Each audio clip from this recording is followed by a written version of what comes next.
Tonight on CBC News Ottawa at 6. Everything is being deflected from the real issues. Tainted tribute. An Ottawa memorial to a murdered Turkish diplomat resurrects an old and persistent conflict between two peoples. Slowly, the criminals started to leave. Crime fighters. Residents of 3 Ottawa communities cut crime and clean up their neighborhoods. Night and day difference. How they did it and how others can too. Flipping over animation. Ottawa welcomes the world to one of the biggest animation festivals on the planet. Good evening. I'm David Giroux. Lucy and Adrian are away tonight. It was a crime that 30 years later still provokes strong emotions. The assassination of a Turkish diplomat in broad daylight right here in the capital. Now a new memorial inspired by that killing is stirring up controversy. The monument has been shrouded in a tarp and secrecy for weeks until today's official unveiling. Ashley Burke is live now with the details. Ashley. David, it seems like there's been concern over this monument since day one. It was created in Turkey and then shipped here in crates, and it took about a month to install. Then it was covered after that for weeks. Now, workers I talked to today tell me that they were so concerned about this monument that they guarded it 24 hours a day, including one worker who even camped there overnight to keep an eye on it.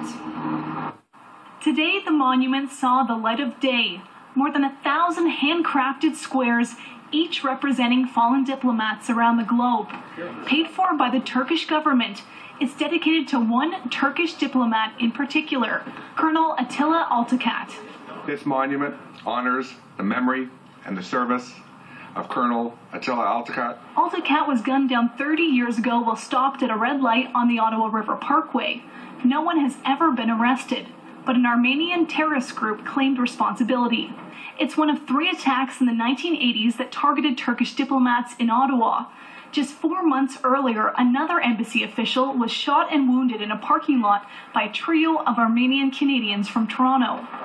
Then, in 1985, 3 Armenian Canadian men staged a siege and hostage-taking at the Turkish embassy. A security guard was shot and killed, and the ambassador seriously injured.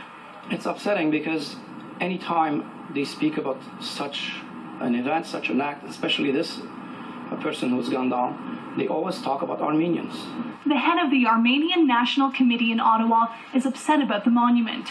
It's a hypocritical way of deflecting what Turkey does as a state that abuses human rights by focusing on one person, on one act that happened 30 years ago. The conflict between the Armenians and the Turks goes back nearly 100 years to the First World War and a calamity that the two sides still dispute.